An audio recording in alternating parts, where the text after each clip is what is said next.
2020 was a strange year. We were all locked inside our homes, forbidden to go outside, meaning that everybody was at home on their devices more than ever. Meanwhile, businesses died, and social media apps such as TikTok, Instagram, and YouTube were thriving. And nobody made more use out of the world coming to a standstill than influencers. With a lot more time on their hands, they were constantly creating.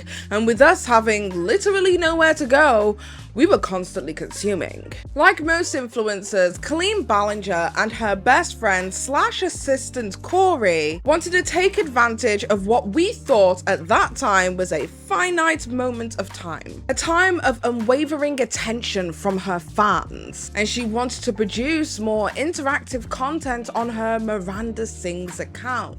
So, a young fan agreed to take over her Miranda Sings account and to help with content creation. So, she gave him the password to that account and they agreed ahead of time what it is that he would post. However, one post was received badly. Many of the Miranda Sings fans had felt that Miranda Sings was queer baiting her audience. So that's when Colleen Ballinger took down the post, apologized to her fans, and promised better communication between herself and the fan. The fan got violently enraged and decided to make a video to take down Colleen, taking underwear it is that she sent him as a joke and using it as leverage to assassinate her public image and place the ever disgusting label of a groomer on her. Well, that's the story that Colleen Ballinger's fans would have you believe. And for 3 years, this is what a good chunk of the web believed. Even many beloved content creators such as Kendall Ray and James Charles, who should have been a red flag, to be honest. But recently, something happened. Another ex-fan came forward and told their story, stating that Colleen Ballinger had orchestrated a character assassination on her old fan / intern and reframed history. And for some time, it was successful.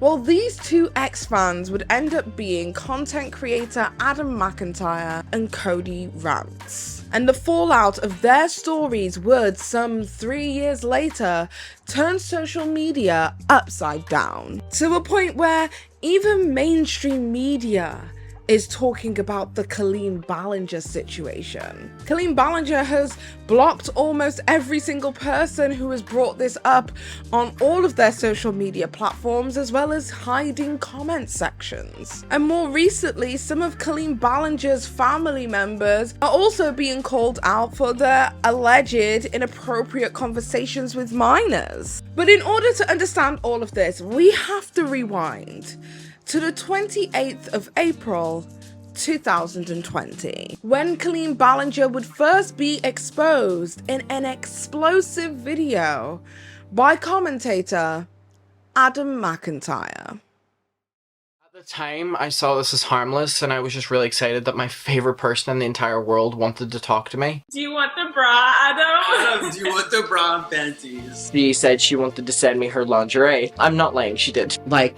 She was actively trying to get someone to take me down. She was like, I'm so sorry I didn't bring your lingerie. My parents were right behind me, so thanks for that, Colleen. She was literally in DMs talking to children about sex. This is what I was sent, okay. This time feels worse. It feels incredibly isolating and lonely, and people keep being like, oh my god, you're just on Twitter all the time or you whatever like that, and I'm like, oh my god, that's all I have, really. I was looking for friends because I didn't have any in real life. I was made to feel like I was lying about everything that happened. She ruins people's lives. She is an evil person. She's an evil person. I've seen it, and now you're seeing it. This is all that I've been seeing on Twitter, and that fucking hurts. She's also asking, what's your favorite position? I would have not believed you at all. I would not have believed you. Once I realized, oh, this was trauma, I'm like, how am I alive? And so you know what? As a 20-year-old, I'm gonna stand here defend my 17-year-old self because no one else did online. This woman used me. This woman groomed me. Looking back at it, I feel like I was really traumatized and used by Colleen and Corey. The amount of people that have felt comfortable enough and confident enough that they wouldn't be ostracized for speaking up makes it incredibly worth it. I'm also grateful it happened because that's what got me into therapy. And that's what kick-started me into getting help. My suicide attempt. I feel inclined to think that you're hiding something. Before I leave, I figured I would just go live. Like, what else do you want from me? I should know of all people what it's like to be bullied online. You've already been guilty. Yourself admitted that you were in these group chats and you were doing all this shit with these fan fictions and writing horrible things about the people and the children that were in these chats. I mean, Dustin wasn't even wrong in this video. I was watching it and I was just thinking, I'm wrong. Kodee is admitting to hanging out with a minor online and playing video games and writing fan fictions, and I'm not okay with that. I don't know. I just don't know what else you want. Like, what else do you want from me? Because I look at it this way, like if two people murdered people, it doesn't matter who did what. You're both getting charged. Sorry about all the group chats. I'm just so sorry. But the bigger question to me is how the you could hold on to something so long like this that could have exonerated Adam and incriminated Colleen. And the reason in my mind is you're just as guilty as she is. MD, I deleted all social media off my phone. I don't have anything. Adam has literally been dragged through the mud because of this. No one manipulated a grown adult to feed a group chat by minors. I don't know what else to do, guys. Sorry by having emotions. And your story could have literally changed everything, and you waited till 2023 to come out with it? You messaged me on the 11th before Colleen ever posted her video. Kodee, you are the problem here. I reminded them of Creepshow art.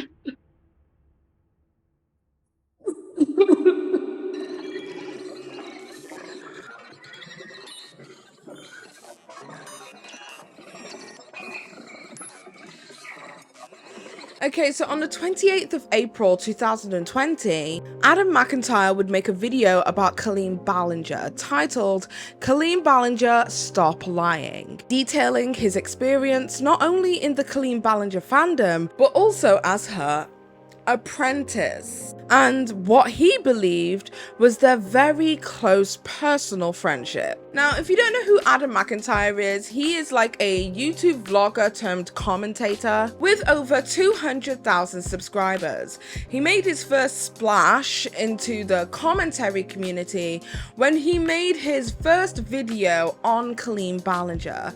That led a lot of people to believe that the reason that he came out to talk about Colleen Ballinger at that time was because this was his debut into the commentary space. Basically, they thought he was doing it for clout, as a way to relaunch his personal endeavors, if you will. In Adam's video, he mainly speaks about 3 topics. 1, that he was employed by Colleen Ballinger to manage her Miranda Sings account. He did this unpaid and was suspended from his position informally after a mistake was made, simply down to Colleen's lack of effective communication. So on the 25th of March of this year, I started giving more ideas again because Colleen was aware that the Miranda character was becoming very stale and inactive on social media. And on the 26th of March again, she started tweeting my ideas, which included Animal Crossing stuff. So on the 25th and 26th, I presented her with about 15 different tweet ideas. So then came a tweet about Miranda Sings coming out as a Meghan Trainor fan, which she was initially confused about, and she says, I don't know what you're saying about Meghan. So then I explained it again, and Colleen was fully gonna go ahead posting it herself, as you can see here. So I helped give her the photos and the concept, and she said, when should I do that? Should I do that today or tomorrow before I post the video? And I said, what are you waiting for, today? And she says, okay, cool. Showing that she had every single intention to post this tweet on her own behalf.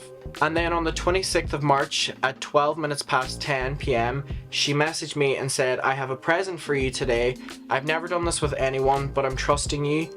And then she proceeded to tell me about how she was planning on making me her social media intern. Right now, I'm considering you my social media intern, but if things go well, we can talk about me hiring you part-time for an hourly rate. I don't like using your creativity and insight for free, so just know I'm not planning on taking advantage of your help. I'm planning on making it more official if it works out that way. How does that sound, Queen? So then I got into the account and she basically just sent me a message saying go crazy. So what I had to do was tweet, respond to fans, talk to fans, basically just get hype about Miranda again. So I spent my entire day and night talking to fans on the Miranda Sings account in group chats. I had long conversations just talking to people on there, talking to fans, tweeting them, and just going through the list of tweets that I had sent her thinking what will I tweet next. And then on the 27th of March at 1 in the morning, she sent me a message, just a ha ha ha ha, and wait, you're all good, I see you've been tweeting. Aw, OMG, they would be so sad if they knew it wasn't me though. Thank you for doing this. I'm so grateful, but I'm nervous they will know it's not me responding to them. That would backfire terribly. They'd be so mad, I'm stressed. But I'm happy they're all living for it. Do you feel like a secret agent spy? Like talking to them and shit. Is 11-year-old Adam living tweeting for Miranda right now? She sent me a screenshot from someone on Twitter and she said, uh-oh, am I gonna get in trouble? Be careful. I don't want to be in a scandal and have to apologize. Please, please, please be careful. People are very sensitive these days. This is one of the main reasons it's hard to do Miranda now. People have a hard time understanding satire and jokes, especially with sensitive subjects. I'm so glad everything is doing well, even though you have the password. I need to approve everything before you post it just to avoid problems. It might slow down the process, but we gotta be careful. Now keep in mind, with proof here, she had seen everything that I was going to tweet and had tweeted on the account. Okay, I deleted the gay tweets, sorry, I'm too weak. I can't have people thinking I would make fun of the LGBTQ community. Don't hate me, but I was getting too many hate tweets. And she says about how it was her fans that made her delete the tweet. And so I just wrote back, I said, that's chill, okay, no problem, sorry about that. And she said, not your fault, you're so funny. I'm just too sensitive, it will take a while for me to get thick skin again, so be patient with me. And then I said, it's all G, just trying to work with you to make sure you can reach your full potential. And she says, I know. Even though she was saying this, she was slowly starting to put the blame and guilt onto me for stuff that she had already approved and was going to tweet on her own, whether she had given me the password or not. Now keep in mind, she texted me and said go crazy in relation to on the account, yet I only tweeted stuff that she had approved, including talking to fans and keeping updated in group chats. And at 8:51 on the 27th of March, she sent a message saying, don't forget, don't post anything without my approval for now. Now taking back what she had initially said because she saw the fault that she had shown. 2, that Colleen Ballinger would leverage her parasocial relationship with him in order to get Adam to do things because he idolized her. So since 2017, Colleen had been coming to me for video ideas, tweet ideas, Instagram ideas, anything for the Miranda Sings character, but also some for herself too. It was mainly focusing on helping her in the Miranda account from 2017 on, but there was a little part of helping her own channel out with ideas as well in 2017 to 2018. So I just helped give ideas. She was aware that the Miranda character had passed its time and that she didn't really enjoy doing it anymore because she couldn't really be problematic as the character anymore. So in December of 2017, I proper started giving tweets for the Miranda account. This included tweets on iCarly, Brazil, and a number of other things. And whenever we talked about how Miranda wasn't really doing well anymore, she messaged me and then said, well, help me. And that's then whenever I started giving the tweet ideas. And 3, that she sent him underwear, which in hindsight he believes to have been inappropriate because as of that time in April 2020, Adam McIntyre was still a minor at 17 years old. Which means that when Adam McIntyre received this underwear, he would be approximately between the ages of 13 and 14. I'm still a minor, I'm still 17, but looking back on that, I just...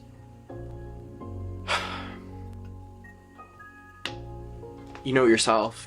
And also, minutes later, they made fun of how my parents would react to the fact of, like, 2 30-year-olds sending me bra and panties, lingerie. Okay, maybe he'll watch the panties, although then his parents will be like, you're not allowed to watch who is sending you panties.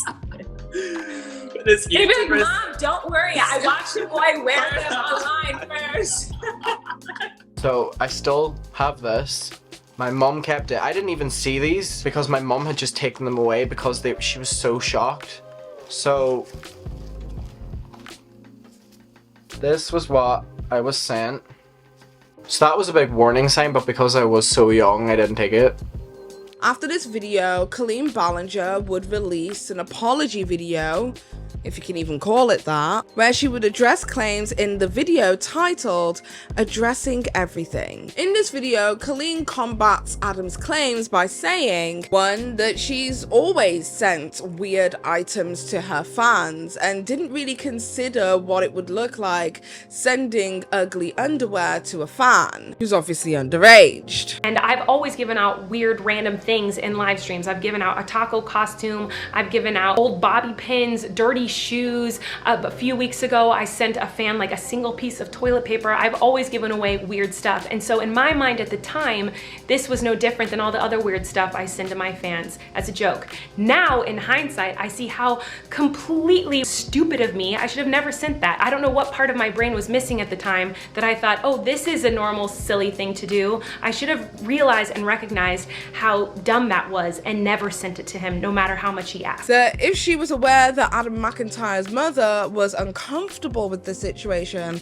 that she would never have pursued or continued any kind of relationship with Adam, parasocially or otherwise. He also mentioned in his video that his mom was uncomfortable with me, which was surprising and shocking for me to hear because I was always under the impression, due to the things he told me and the things that I saw on the internet, that she not only was aware of our interactions, but she was very supportive of him being a fan of mine. She commented on a photo of him this year at my show saying how it was such a fun night. She gave him a birthday card when he was 16 with me on it, and he let me know multiple times how much his parents loved me and watched my videos. So this was surprising for me to hear because if I had known that, I would have stopped all interactions with him if I ever knew his parents were uncomfortable. And 3, that Colleen Ballinger had acknowledged that Adam McIntyre had worked for her for several years at that point for free, and she had every intention of hiring him. A couple months ago, he reached out to me and brought up the fact that the Miranda accounts hadn't been as active as they used to be and how he wanted to help me do more social media stuff. So he sent me a whole bunch of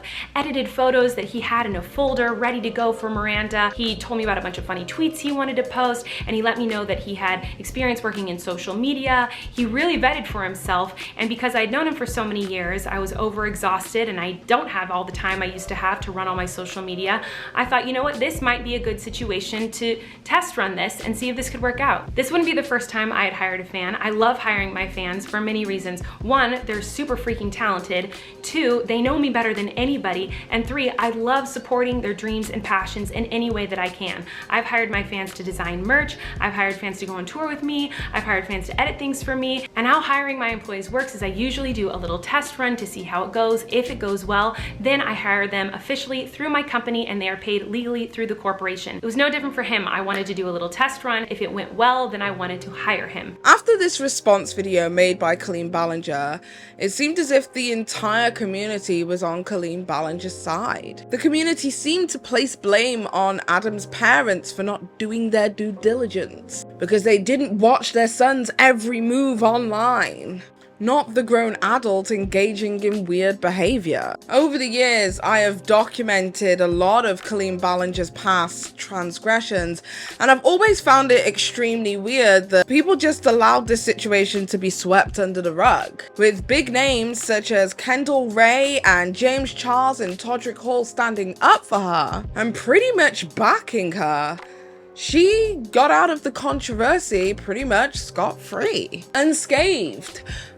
Well, that was until the 4th of June, 2023.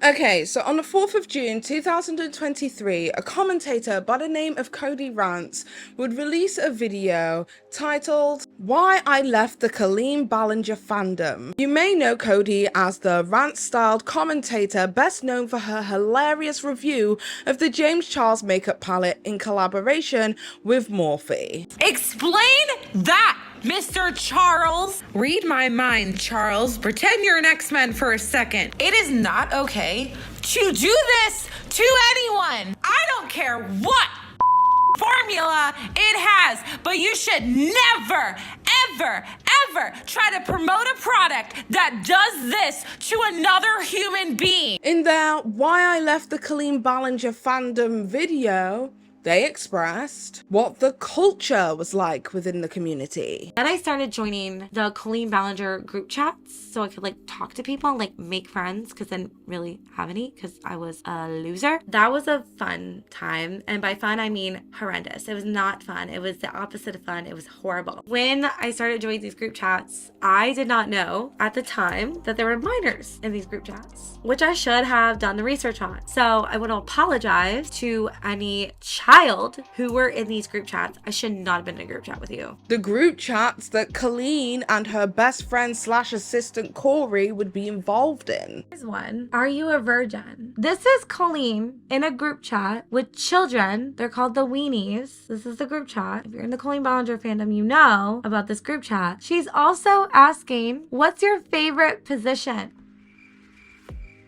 What role they played in the orchestrated character assassination of Adam McIntyre. I had a parasocial relationship with her. I was gonna say whatever I could to make her think I was on her side because I wanted her to like me. I'm just being honest. That's what it was. The red flags were literally waving in my face and I was just like, la-di-da-di-da, like not even paying attention to them. And then I was like, do you mind if I include the DMs proving he lied in my video? Because like I said, I wanted those DMs and I wanted to be the only one who had them. My plan is to paint the video show Adam manipulates you into trusting them and had a master plan to take you down when you got mad about the Miranda thing. Like, girl, you don't have that. Be quiet. No, he's a kid. So embarrassing. I'm sorry, I need to do the right thing and respect his mother's wishes. She doesn't do that at all. Corey, the assistant's involvement with the fandom. And all of this is all manipulation. They were planning this. You can't tell me that this wasn't strategy. They were trying to get me to make the video so they could see the backlash that I would get with talking badly about Adam so they knew what they could talk about. Good job. You really manipulated me. Good job. As well as the horrendous fan fiction that they wrote with minors included. Put a pin in that because we will circle right back to that one. So I made this fan fiction, and in this fan fiction, I had the Eric Stockland character, who's a real life person, by the way, which should not have been writing a fan fiction about real life people. Mistake number 2. And in this fan fiction, when I was writing it, I did not think of them as real life people. I thought of them as characters, like not real, but they are real life people, and I should not have been writing fan fiction about them. In this fan fiction, I had the Eric Stockland character be kidnapped and assaulted in this fan fiction. Why would I do that? One of the other things I did while I was in these group chats is I would have people from the Colleen Ballinger fandom be like, oh, do you want to be in the fanfic? And I would use their names in the fanfic. Some of these people were minors, and I'd have their names in the fanfic where the Eric character was being assaulted. Mistake number 3. Should not have been doing that. But whether you like it, love it, or respect it, this video did a great job at highlighting Colleen Ballinger's influence over her fans in order to get them to do her bidding. As both Cody and Adam's experiences were similar in a way because they both showed Colleen Ballinger's cycle of events. Develop an unhealthy parasocial relationship with the viewer and try and learn about their lives. Trauma dump your personal life's problems, therefore solidifying the parasocial friendship. Hint at problems it is that you might need solving. Get them to solve your problem because they are helping out as a friend. Ditch them as soon as you no longer have any use for them or the parasocial pairing has dissolved. And rinse and repeat. However, Cody Rants videos left many people with a lot of questions, such as, weren't you also in your late 20s, early 30s attacking a minor with misleading propaganda? And what do you mean that you made a fanfic that was sexual in nature that you included minors in? Well, I managed to get an interview with Kodee in today's video, which I will show a little bit later, where I ask all of these questions and more. But first, I need to keep you up to date with everything that's happened, so let's go back to Adam McIntyre.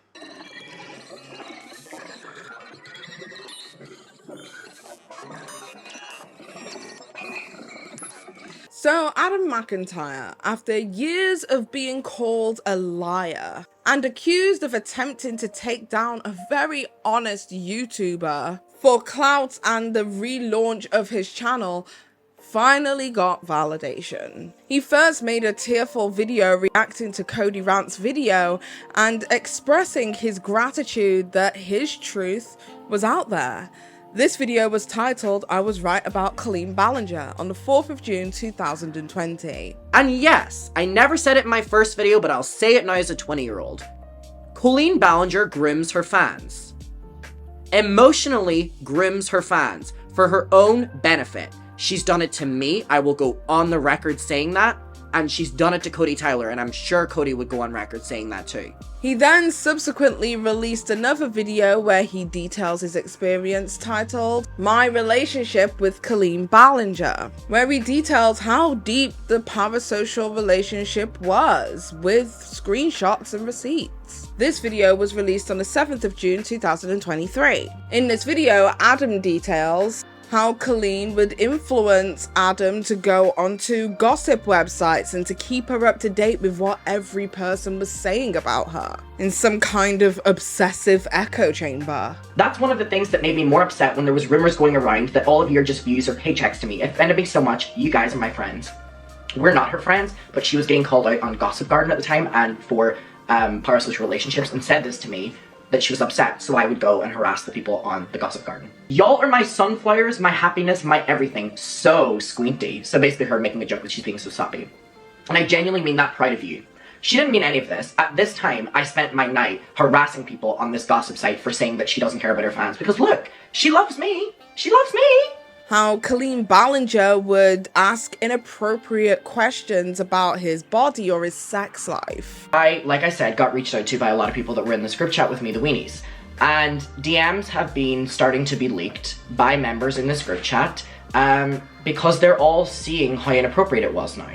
And I just want to read through a couple of them, okay? So, as we're aware of the infamous ones that are whenever I was 14, 15, and Colleen, I wrote that I was having a Q&A, a YouTube Q&A, and Colleen Ballinger, the 31-year-old, comments and goes, "Adam, you need questions for your Q&A? Are you a virgin?" To a 14, 15-year-old. And then furthermore goes on and says, "What's your favorite sexual position? What's your favorite position?" I write, "My ass looks good today, y'all." This is how, we were a bunch of kids in this group, so we talked stupidly. This is how we talked. And everyone in the chat ignores me because they're like, oh, there Adam goes again. They would have their moments as well, right? Colleen comes into the chat after not responding to anything else and goes, "Pics, Adam, for me to send pics of my ass." And then I literally say, "Go away, bitch." As well as numerous other inappropriate conversations in a group chat with minors. "Tell me all your thoughts when you had your first periods, please and thank you." Just randomly, of course. And then she goes, "Example, I thought I shit myself because the blood was so dark in my underwear." She would just come in randomly and say stuff like that to a lot of people who were very underage. There was one person that was younger than me in the group, and then we were all relatively the same age, right? How Colleen would actively trigger Adam's body issues. With me to this day is she would always compliment parts of my body that were very skinny. And this is something that has lasted with me for my entire life. I know a lot of people struggle with their bodies. I know a lot of people struggle with eating, and I know a lot of people struggle with stuff like that. And so, to put into context, a lot of things that Colleen has talked about online have been body checking, and she talks often about, you know, body issues and stuff like that. I just want to let people know that a main reason that I have a lot of body issues is because my favorite person in the entire world was complimenting whenever my arms looked skinny or my legs looked skinny or something like that. And at that stage, my body was just developing, so you can imagine how many years I went through of trying to replicate, and even struggle with it to this day, of trying to replicate that same body of like a 15-year-old, which is impossible at a 20-year-old. How she would make fun of her audience members and her fans who she met at meet and greets. She goes, "Sorry to go squint on you, but it's true. Squint was because of quaint, Squint was a word that she used to make fun of like fans that were like really like annoying and like overly just like, so we would say squints, and she would say it as well to like make fun of fans. And so that's her going, sorry to be all squint on you. And I go, you're fine. Y'all are my sunflowers, my happiness, my everything. So squinty. So basically her making a joke that she's being so soppy. How there was a group chat involved with Corey and Colleen together called Corey's Clit, which is also suspected to have had minors in it, in which they have more inappropriate conversations. And Corey sends into this group chat of people of very young ages and says, I swear to the Lord, if I find out you leaked this info to your friends, I'll block you all forever. And that may sound like, oh, he's gonna block, like what a threat. When you're that obsessed with someone, that's the worst thing in the entire world. So just using the power dynamic. He talks about the threats that he has received from the fandom. Is a DM I got from someone who's in that group chat threatening me. Because people in the group chat sent me this information. I posted about it because it was very disturbing. And people in the group chat, 2 members, are now threatening me. This is terrifying that years later, people in the group, I would hope it doesn't exist. I would hope it doesn't exist now, are actively defending this behavior. This is the DM I got. Adam, on behalf of everyone who was a part of the Corey's Clit group, what a sentence. We don't hold a negative view of the fandom or its members and ask that you don't continue to share private messages, screenshots of the chat or discuss it as you were not involved. You're entitled to your opinion of Colleen, Corey, etc., but that opinion doesn't apply to everyone, and we find it unfair, disrespectful, and self-serving that you continue to slander something you have no perception of, or a biased perception of. Your negative experience in the past are valid, but directly tagging and slandering people on Twitter, Colleen and Corey is who they're talking about there, seems to be a ploy for you to grow your following, and nothing more. He speaks about how Colleen Ballinger would dangle the proverbial carrot in his face of opportunity in repayment for his loyalty. It's just in the US, she's talking about concert tickets, and she goes, I'll give you tickets to the show. And she goes, you have to come backstage and hang. Now, this was another one of her ploys that she would ask me to do things for her, and this was one of the rewards. I would get to come backstage and hang out with her. This never happened. She was lying here. It never, ever happened. So here is her doing something that I'm gonna get excited about. I get to hang out with my favorite person in the entire world before the show. Oh my god, everyone else is gonna be out at meet and greet. I'm gonna be backstage. However, she immediately follows it up with, You Like Broken, which was one of Josh's songs on the album. I tweeted on my Twitter, oh my god, I actually enjoy this song, LOL, what have I become? So she said something, let's hang out before the show, then immediately to get me really, oh my god. And then we'll say something to try scare me a little bit so that I don't want to ruin it. And that's why she's like, You Like Broken? He talks about how Colleen Ballinger would also get deeply parasocial in their conversations, where she would say stuff like she loved him and that she was obsessed with him. He spoke about how Colleen would vent about her unhappy marriage to children, how she didn't make time for him despite their deeply connected parasocial relationship when she would travel out to the UK with the intention of meeting him. She only stayed for 5 minutes. And then I go, my parents are so mad, and she goes, wait, are your parents coming? What's happening? I'm confused. Because the worst thing for Colleen is for my parents to be there because she can't talk to me inappropriately. And I go, they're leaving me off. And she goes, we sat down at the burger place. And she goes, let me order you one, I'm a mess. So before the time I'd even gotten there, they're eating and whatever. We're sitting by the window. And then she goes, Jesus, where are you? So literally right after that is my complaining that I'm not getting there on time, which is why they then didn't hang out with me for any longer than 5 minutes. He details how much work it is that he was doing on the Miranda Sings account for free. When you're online, can I talk to you? So I write the next day, can I talk to you about what I find out? Just been doing analytics, counting, and research all night and morning. Because again, on Snapchat, she would ask me to do that. Oh my god, you're the cutest. Yes, what's up? Okay, so remember everything I'm saying is because I love you so much, and I'm trying to use my experience from the only time, because I was studying PR in school, and mix it with something I'm really passionate about, which is Miranda, and the potential she still has on social media. And then I send voice memos, and I have not listened to these, I think, ever. I just really want you to know that the reason I'm always pushing this, because, bitch, I was doing this back in 2017 too, you can't say you don't remember that. Oh my god! Oh my god! Oh my god, I didn't even know I said that! Oh my god! Oh my god, she has ran on social media that I have been lying about this, and that she gets ideas from just anybody. Oh my god. I had this entire same conversation with you. Oh my god, like, there you have it, confirmed that I was doing this since 2017 for her. And how she quickly shifted blame as soon as the queer baiting post didn't go as planned. So now is when things crumble. She sends me this tweet Someone says, I don't care that Miranda's a troll. Queer baiting isn't funny or a joke at Colleen B123. She goes, uh-oh, am I gonna get in trouble? Be careful. I don't want to be in a scandal and have to apologize. Please, please, please be careful. People are sensitive these days. So, already, I have not done anything except for what she has asked or approved. But now's when it starts getting flipped around on me. And here's when I start stressing out, because I'm like, I've lost the potential job, and she's not gonna trust me, and I've lost my friend, and I'm starting to freak out because I'm like, oh my god, I've worked so many years to get to this point where she's trusted me, she's my friend, and I've ruined it. I have ruined it. And I was confused because I was like, I've ruined it, but I haven't done anything wrong.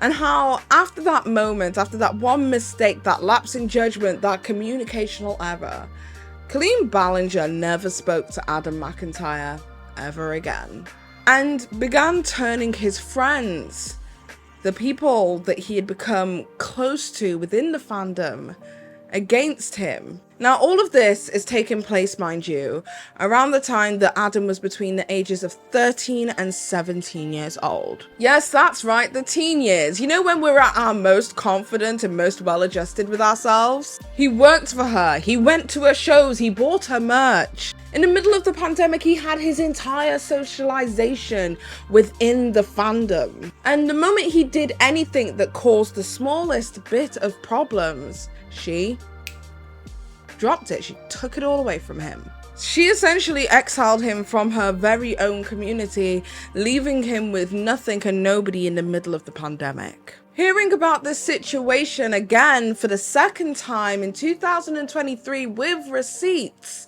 honestly, my heart hurt for him. So I rang up Adam McIntyre and asked to get personal, to ask about the real life implications this has had on his life. Okay, so like for anyone who's watching right now, how old were you in 2012? Oh my god, you're gonna make me look so dumb because I don't want to come back. I'm 20 right now. I'm 20 right now. I failed. We're making him count. I failed my math GCSE. I'm 20 right now. And it's 2023, so 11, right? Yes. 11 years old. That's very young, and that's when you kind of first started getting involved in the Colleen Ballinger fandom. Yes, and then by 2014, I was really in it, and I was posting edits on my Instagram account, which was called Cookie Ballinger, that she reposted. And then from 2014 to 2016, with 2016 being the year that we really started it transcend from like public tweets and public live stream shoutouts to privately. Right, okay. So like when approximately did that like private relationship really start? Like where it turned from you as a fan, her as the, person of interest to, more of a friendship situation between yourself and Colleen Ballinger? 2016. And it was really the pivotal moment was whenever I met her at the meet and greet in Dublin in September of 2016, because it was August, sorry, because a couple weeks after that was whenever she announced her divorce to Josh, which was really when she started like messaging me. And it all started because the divorce was so messy because they were such a public relationship.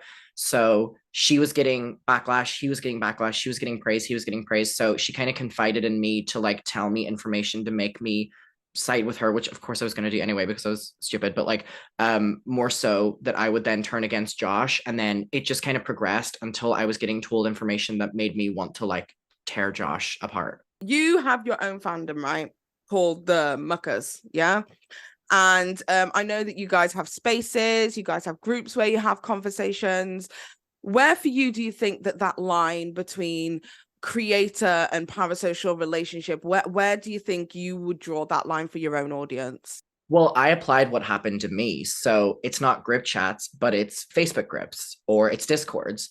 And that was very apparent. There were a lot of people who were adding me into group chats, and whether they ranged from 3 people or 30 people. And I then created these spaces that were like a Facebook group, like a Facebook community group, or the Discord, because I wanted every single conversation that I ever partook in to be a like group conversation, like where everyone can see you. Or even if I'm having a conversation with someone, or if someone's asking me something, it's on like the general tab so everyone can see it. Or if it's on the Facebook group, it's community based where everyone can see it. And I think that that's what I'm advising like my friends who are like in group chats with like their viewers or something. I'm like, I was so scared that, you know, I would ever be accused of something that Colleen did to me or did to other people. So that's why I went out of my way to have the Facebook group and then have the Discord. And I think that has been one of the best things that I've done for my community. Okay, so we're going to move on to Nickersgate.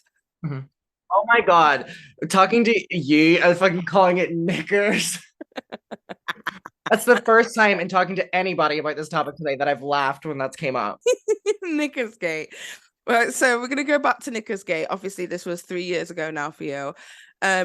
You posted earlier today, and it was something that caught my eye. You said that your parents were kind of like unaware of all of the stuff that was taking place and like have kind of only recently saw like the severity of the situation. So my question is, what were you hiding for your parents at that age? And what is it that they don't know or didn't know? They know everything now, but basically it is the inappropriateness, how much I was talking to her and the details I was talking to her about. That was the stuff that was not aware of. And the reason was I was always told information and told, please don't tell anyone because I'm really, really, really trusting you. And if this ever got out, like this would ruin, you know, my trust and stuff. So I'm like being given this golden opportunity by my favorite person in the entire world. And again, as naive as I was, like my friend, and I was like, oh, my friend is trusting me and I don't want to mess this up. So that's why my parents didn't know. And in terms of my video now coming out, the one, I don't mean to jump ahead, but the video that I've just posted, the screenshots that I'm now bringing forward have been leaked by people who were in the group chat last year to the Colleen Ballinger Snark Reddit. And I never made a video on it because I was so humiliated and I didn't want my family seeing it. And then when Kodee made the video showing them, it was all out there anyway. I didn't ask for that in any way. And in theory, I'm glad that it happened now because I mean, I just kind of feel like, ugh, what else? Like if she takes me down at this stage, I don't care. Like I've said everything. But that was the extent that I didn't want them to know because and I didn't want the public to know. I mean, I don't care if I was, you know, 14 or 15 whenever these conversations were going on. Like it was embarrassing and I can't believe I ever partook in them. I don't care if she was, you know, upwards of 30 something or like 31, 32 or whatever. Like it just makes me feel super embarrassed that I ever felt comfortable enough engaging in conversations like that. When it comes to Cody Rants, obviously them coming out and telling you their story and, you know, telling the entire world what happened, it gave some validity to you, some validity that I think you've been missing for like the past 3 years, right? So my main question is, obviously we all know what it is that she said that she partook in. How were you able to forgive her when like for all intents and purposes they're a person in their 30s as well? Yeah. I hated Kodee. I really, really despised Kodee until last year when they reached out to me and we had a phone call and I forgave them. And the reason I forgave them has nothing to do with their age or anything like that, because I've been where Kodee's been. Aside from the age or anything like that, I've been where Kodee has been. So I want people that I've wronged because I was engaged in this behavior with Colleen to forgive me. So I will forgive Kodee the same way I've forgiven my friends who are apologizing to me this week, who turned on me in 2020. It's like, Kodee brought the situation up again. And I never spoke about the screenshots. I never spoke about any of this. I've spoken about Colleen here and there on my channel whenever she's involved in drama, because that's what I do. But I didn't want ever to go to this place, and now I have, and it's like I'm just getting everything. I'm clearing everything off of like what I've been holding in. So that's the reason I forgave Kodee. Right, okay, because that's one of the main things that I see kind of, especially on my side, being like brought up, is that like we need to hold Kodee accountable. And I'm like, you don't have to respect them in order for you to at least agree that, yeah, this validates what happened to Adam. What do you think is a likely response that Colleen will give to everyone now that this is kind of blown up, because mainstream media is talking about it? It's now getting to that place where it's a Mageddon, right? Everyone's calling it Traumageddon right now. So it's a stupid name, right? So it's getting to that point. What do you think the response is going to be? Because I feel like we're at a point where there has to be a response. Just speaking for me, I've tried giving Colleen a way out like an hour ago. Like, speaking specifically for me, I have given her a way out. I just tweeted, I don't know if you saw it, and I was like, because I've been talking behind the scenes with like legal people, and they've been just talking with me and stuff about like what she can do next and stuff, and really there's not much she can do. However, there's no legal things started, like there's no warnings or anything. Okay, yeah. However, what we kind of talked about and kind of my feelings with it, I just posted and said, Colleen and Corey, if you come out and genuinely apologize to me and my parents privately and publicly, I will never on my life speak about this situation again. I have given them a way out because I'm so fucking over it. I've given them a way out. That's all they have to do on my thing. The problem is, this isn't to do with me really anymore. I mean, Colleen has to address why she was trying to ruin my life through Kodee. She has to address my video. She has to address Johnny, the ex-assistant on her tour, who was a fan who Corey was abusive towards. She has to address her brother treating her fans inappropriately. She has to address all these different things. I could go on and on and on and on. So it's not just me anymore. So that's why I gave her the way out to, I'm like, I'm putting my hand up, and I really shouldn't, because this woman was in her 30s trying to destroy me. However, I'm going, if you want me to stop this, do that. I think what she's going to do, though, is I can see her coming out with a long video that is like turning everything around, like how she tried to do. And I'm pretty sure she's working very hard on that right now. Wow. I don't know. I don't know what to expect, to be honest, because the other kind of quote unquote apology video, if you even want to call it that, because it was just, you know, dodging everything. She was very stoic. She was very well versed. You know, she even said that, like, I went back and reviewed it. I was like, she even said the right things about, you know, oh, if I had heard that, I would feel the same way as you. She had like that personable, you know, I'm able to relate with that. It took her 2 weeks to do it, so she was working on it for a while. Yikes. Well, we'll see how she handles this, but I think it's definitely at a point now where she needs to handle it. The one thing I will say on the apology video is, if she comes out and starts dragging and attacking me in this video, this is going to prove my point that in all of this, that's been her game. From the Meghan Trainor tweet to now, that has been her and Corey's aim. It has been to take me down. So she will come forward. If she does that, she will prove my point. And then behind the scenes, we'll start dealing with it. But I want to point out that if she does that in her video, I'm able to use her 2020 apology against her, because now knowing what we know with Kodee, all of her apology video was a lie. She said she didn't want to talk about minors. She didn't want to talk about my parents. She didn't want to talk about... She's been proved that she did all that. So I can now easily say, if you're doing this again, how do we know that you're not just doing exactly what you did in 2020? How has this whole situation kind of like affected you, right? I imagine that when it comes to creating relationships with other people online, you know, you're going to have that distance when it comes to, you know, creating friends with other creators, because, you know, other content creators have, you know, stabbed you in the back and stuff. Like, how has this affected your interpersonal relationships with other human beings? I think I focus less on the like creators part, and I kind of focus more on like something I've had to deal with myself, which is like I really don't trust people. Fuck me, Jesus. I really don't trust people when it comes to, like, all of my friends like have like a running joke that like I really don't date people, and I don't, you know, engage in like hookup culture, or I don't whatever, and it's kind of like a running joke in my friend group, and they don't mean any harm by it or anything like that. And I've never spoken to any of them about what the reason has been, and the reason has been that I spent so many years talking with someone that I thought was my friend or that cared about me, and, you know, love bombed me over the years and stuff like that, and only wanted me for, you know, certain reasons. So whenever people talk to me in a nice way, or, you know, especially whenever it comes to like relationships, I just kind of think that they like want something from me or something like that. So that's the main way. Well, to be honest, my next question was, how was it, like, how has this situation had an effect on your real life? So it seems like it's not just even in the internet space. This is kind of like spilled out into your everyday life. And I think what a lot of people don't understand as well is that when it comes to like friendship, you know, breakups, I think that friendship breakups are probably worse than relationship breakups. Genuinely, every friend I've lost, I've cried over them like huge amounts. So it's got to be horrible to have been in this situation. What I do want to ask though is that like the timing of this for me, because in my video I'm focusing a lot about like what the time was. Do you think it's adequate for me to express that we were in 2020, the height of the pandemic, everybody's using their phones.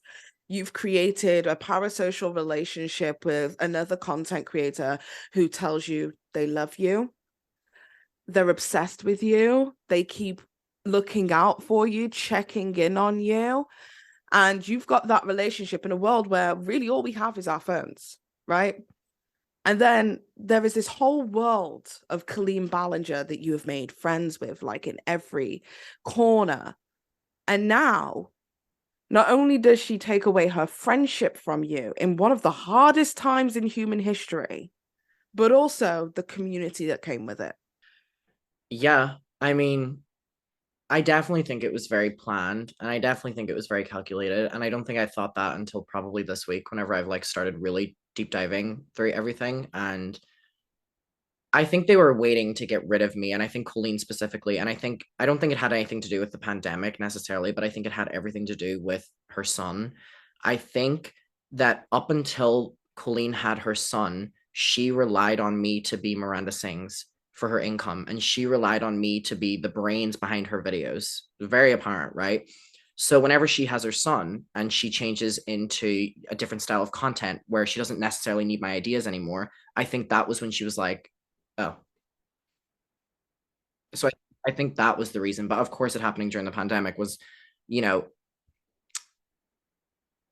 a really big hit. But I think that was the reason, yeah. Yeah. It's wild to me because I think back to 2020, and 2020 was such a hard time for so many people. So how does it feel now, like 3 years later, to be vindicated for the whole internet who was saying, don't trust Adam McIntyre. Adam McIntyre's a liar. Adam McIntyre, like even myself, just speaking and tweeting to you publicly would prompt that response from random accounts, right? So this kind of hatred for you was going on for a while. How does it feel now to have like the entire internet pretty much standing behind you and saying this was fucked? Confusing, because it's like, okay, where were y'all? Like my story never changed. Hers has, but I think the words like vindicated and like people were asking me like, are you happy and stuff like that. It's like when I'm retelling stories that make me feel so low about myself and make me feel like people keep being like, don't say this, but like it's genuinely how I feel, that make me feel so like stupid or like not intelligent, or like, how did I allow this to happen? Or, you know, like I allowed her to groom me, and like I was, you know, I allowed her to treat me like this or whatever. It just kind of, the words like vindicated and stuff like is not really kind of where I'm at necessarily right now. Maybe it will be, just because I'm kind of like, it just still just comes across as like I don't get it necessarily. I mean, maybe one day I'll get there, hopefully soon, but like, and especially the prompting on Twitter right now of it exploding more than my story, like to use the word vindicated or like happy or relieved or something like that is just kind of like, no, because this is only the stage now that people are starting to get to that first step that I was at in 2020. So yeah, so maybe not necessarily like vindicated, but more so like validated. Yeah, I would use that word. Yeah, okay, that's cool. So when it comes to how you are now, obviously pretty much you're having to like relive a childhood trauma in front of everyone, right? So how are you dealing with it? How are you coping? Are you okay? Do you need a drink? How are you dealing with it all? I don't want to drink because I still have Twitter on my phone, so I don't know what that would lead to. But I've kind of, I mean, you're the first person to ask me that, and I don't like how I'm going to answer this because I know that people are going to twist it. So take what I'm saying with a pinch of salt, because I know people are going to, but it's a lot harder than 2020, even though people are on my side, just based on the fact that in 2020, I had my family and I lived with my family and I had my childhood friends and stuff. And now I like live so far away from my family, and I like haven't seen them in like weeks, and I don't see like my brothers ever, and I don't, you know, my friends out here, like they're only starting to get to know me, and sorry, but it just feels incredibly like this time feels worse. It feels like incredibly like isolating and like lonely, and people keep being like, oh my god, you're just on Twitter all the time or you whatever like that, and I'm like, oh my god, I'm like, that's all I have really. I mean, I'm talking with like my mom and, you know, my friends like behind the scenes and stuff like that, but it's like that's really all I have right now. For me, I'm just like, oh, you need a hug. You need a big hug, and I can't do that. So I apologize, because this whole situation has been so wild. One last point. Yeah? So this is something that I've like kind of been really reiterating, and like I will on my social medias and stuff like that. I keep saying that like I know what this woman does, and I know what she did in 2020, and I expect her to do the same, which is turning everything on me again, because her career is really all she cares about. I'm very aware of that, and she will not lose this. So I know that what's coming next will be against me. And the only way it won't be is if she reads my like tweet that's like, this is what you've got to do for me to stop, whatever. If tomorrow she was to respond and everyone turned against me, like what happened, like everyone turned against me, I mean, doxing, death threats, all that, right? If that happened again, the difference this time is the amount of people that have came forward in the fandom, ex-friends, ex-employees.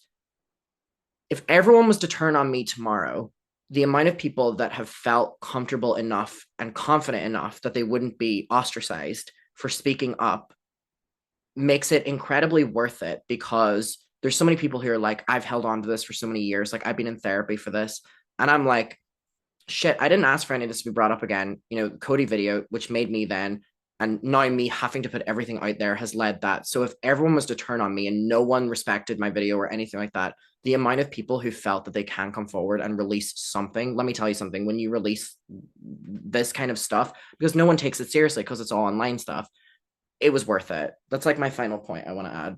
No, I think that makes complete and total sense. I remember when I was going through like a tough time around 2020 as well. Like the idea that you'd like actually sit down with a therapist and say usernames, like just random usernames that were just like constantly making you feel bad about yourself, yada, yada, yada. And you're saying usernames and you feel stupid and small that you're saying usernames because you don't even know who this person is, but they've had like a monumental effect on you. So trust me, it's not, don't be ashamed of saying anything like that. That's unfortunately the currency of today, is all social media. Before you know it, will be in a virtual reality, and then there'll be no fucking escaping it.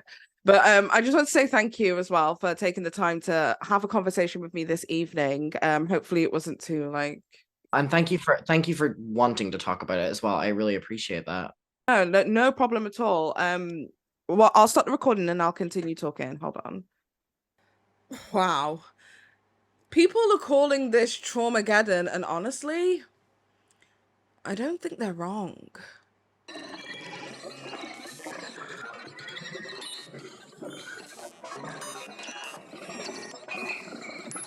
This whole situation has emboldened many ex-members of the Colleen Ballinger fandom to come forward with their stories on how Colleen Ballinger used her power and leverage, as well as exploiting the parasocial relationships of her fans, so that they would continue in their unwavering support. Here are some of the most popular ones that I've been able to find. However, I will say that this is literally scratching the surface on how many people have come forward. There is just too many to mention in already a long video. One ex-Colleen Ballinger fan details her experience with a message in which it states, "Hey cutie, you're really good at editing stuff together. Can you, or do you know anyone who can, edit together a bunch of times? I have said, I'm working on this project, ?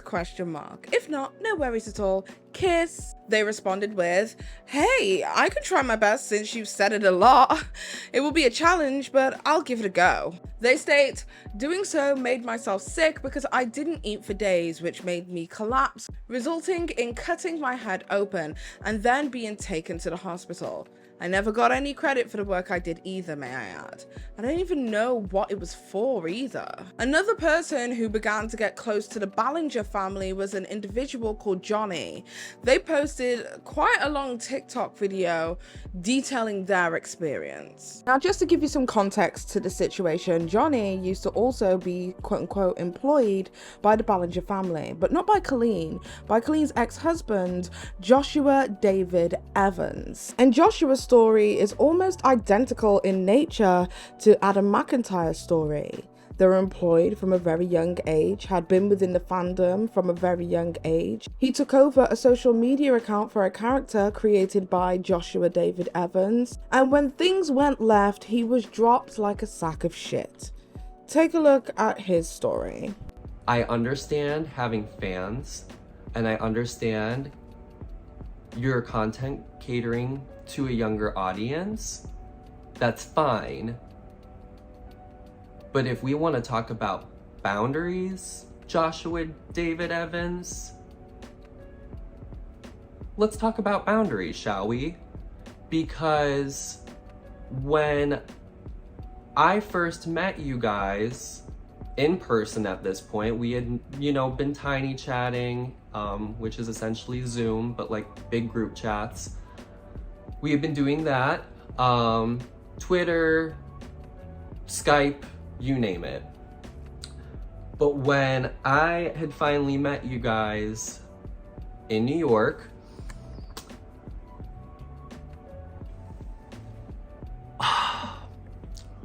why is it that I don't know boundaries, Josh, but you were the one to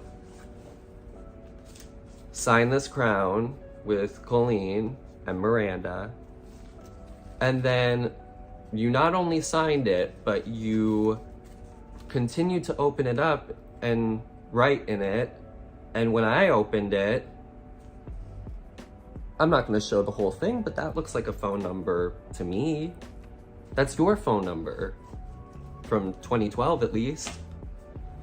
Why did you give a 16-year-old your phone number?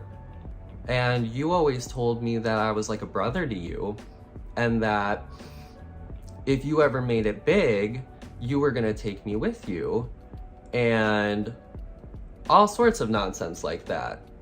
I eventually had run accounts for characters for you that you asked me to run as a minor, not paid.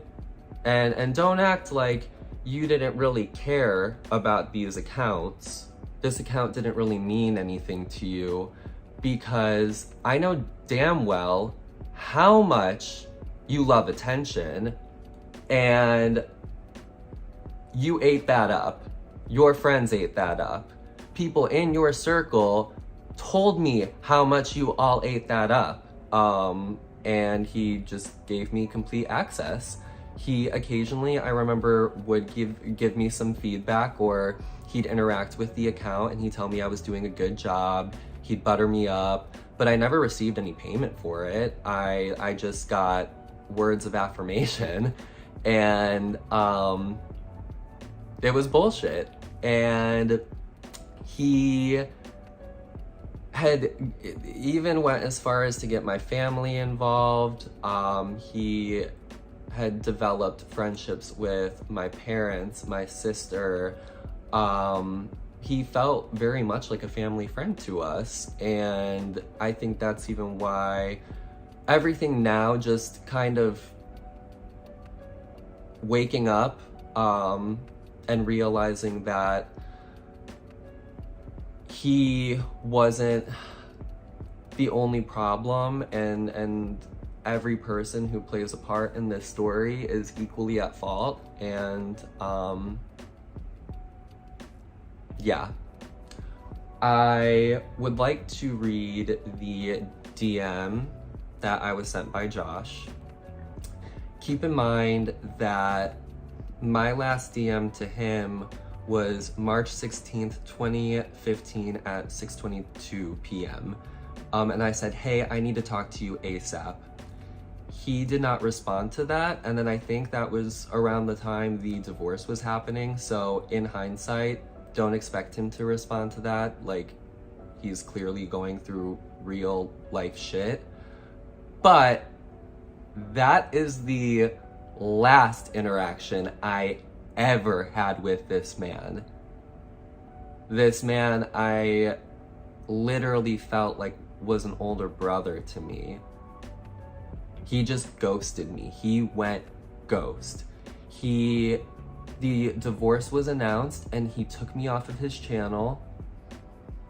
I think I even tried to text him and say, did I upset you? Like, I'm sorry. Like, I was apologizing and I got ignored.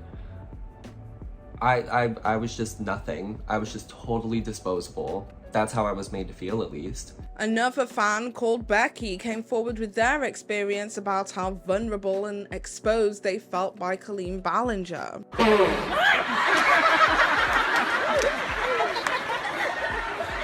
Just to give some context to the clip it is that you just saw, it was a sketch that Miranda Sings would regularly do on her show. However, the original poster, who goes by the name of Becky online, states that Miranda Sings or Colleen Ballinger would frequently ask audience members to come as scantily dressed as possible in order to have a better opportunity of doing the skit. So, take of that what you will.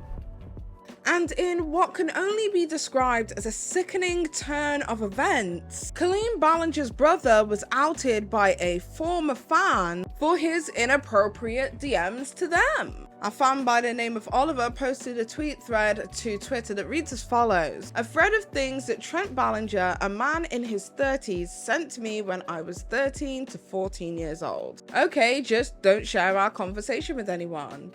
Anything we talk about stays between you and I. Okay, don't worry. Thanks. I'm not too old to talk to people under 18. I do so just to spread positivity, so yeah. I don't see anything wrong with talking to people who are under the age of 18. Who said that? You really do spread positivity, and I love it. Family. You don't look bi, so I'm like in head tilts. Oh, I don't? But yeah, I think I am. Why do you think you're sure? I don't know, I just don't think I'm straight, I guess.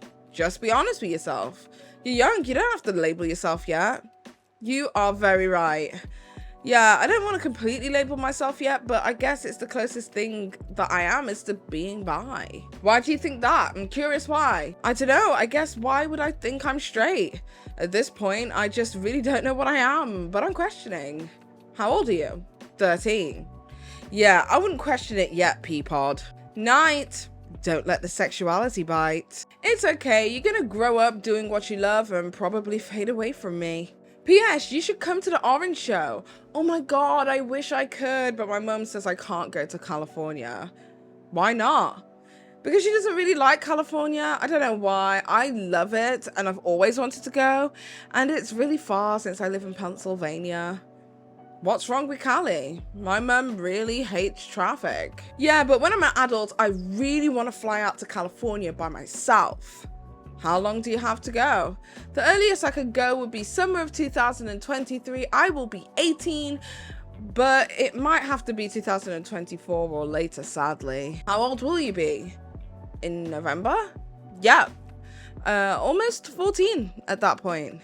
4 more years to go. I think I made you pop out more, Peapod. I pictured you wearing these when meeting Tim. In this conversation between Oliver and Trent, we can see that Trent is acting very weird, giving this person a nickname like a Peapod, and even making little pictures like this where they can associate themselves with. I don't want to call anybody no names, but this is very much giving suspicious, like bombastic side eye. I mean, as you can tell, I am literally scrolling down this. This goes on for ages. The inappropriateness does not stop there, but I just wanted to give you guys an idea as to what it is that Colleen Ballinger could potentially be coming back to. As now, it's not just the allegations about herself and Corey DeSoto, it's the allegations against her family members. So it seems as if every single person who could possibly have been enabling Colleen Ballinger's behavior was catching strays. But that left many people asking, well,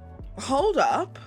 what about Cody Rants? Didn't they instigate the character assassination of Adam McIntyre? And even if Adam McIntyre forgives them, they were just as much of an adult as Colleen. And also, they admitted to creating adult fan fiction with minors involved? How can we condemn Colleen when there are adults doing just as deplorable things to minors? And well, they had a point.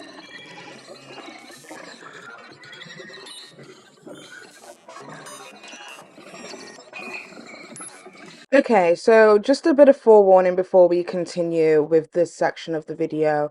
Originally, this was not going to be a part of the video. It was simply going to be talking to the two alleged victims of Colleen Ballinger and basically giving an overview of the whole entire situation in one concise space so that people who are unaware can get informed and, you know, keep it pushing. However, I had to add this addition to the story, and I've received a little bit of backlash over it. Some alleged victims have felt as if Kodee and her essential breakdown should not be included in the story as it takes away from the real victims. And I wholeheartedly agree, it does take away from the real victims. However, I feel as if by negating this part of the story, I wouldn't be telling the full story. I would be cherry picking the most sensational parts of the story in order to make one party look bad. I'm trying my best to be as unbiased as I possibly can. I did respond to somebody who had made that claim, and I'll read out what it is that I said to them. So in response to the trailer is that I posted yesterday, somebody basically said that I spent a little bit too much time of my trailer focusing on Kodee. So this is what I had to say to them. Unfortunately, content creators have been hounded for not choosing to address Kodee's indiscretions involving minors when they themselves were an adult. Viewers can't just be expected to just trust Kodee's word on that video that brought attention to this 3-year-old drama if they themselves acted with malice. Kodee's section is just one chapter in what is estimated to be a 1.5-hour video, probably 2 hours now, who knows, and the alleged victims also have a chapter of their own. I understand this is anxiety inducing, but in fairness, it's just a 4-minute clip. Realistically, if Kodee had never posted about their time in the fandom, none of what is happening right now would be known. It wouldn't have emboldened the many people who have come forward to voice their voices. And for viewers who have no idea who Colleen, Adam, Kodee, or anything to do with Adam's original video in 2020, omitting Kodee's part for a better spin would have been disingenuous to the audience and hard to follow.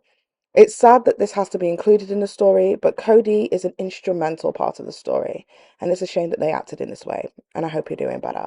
And honestly, I have literally nothing else to add on top of that. I have to do my due diligence as a content creator to pick up as much information as I possibly can, and I do try my best to do that. But adversely, as you can see in these screenshots, I've also faced criticism for not really being public or vocal about my thoughts towards Kodee in this moment. So for me as a content creator, it's kind of you're damned if you do or you're damned if you don't. And I'd just much rather put all the information out there. And if you choose to cherry pick the information it is that you want to listen to, that is completely up to you as the viewer.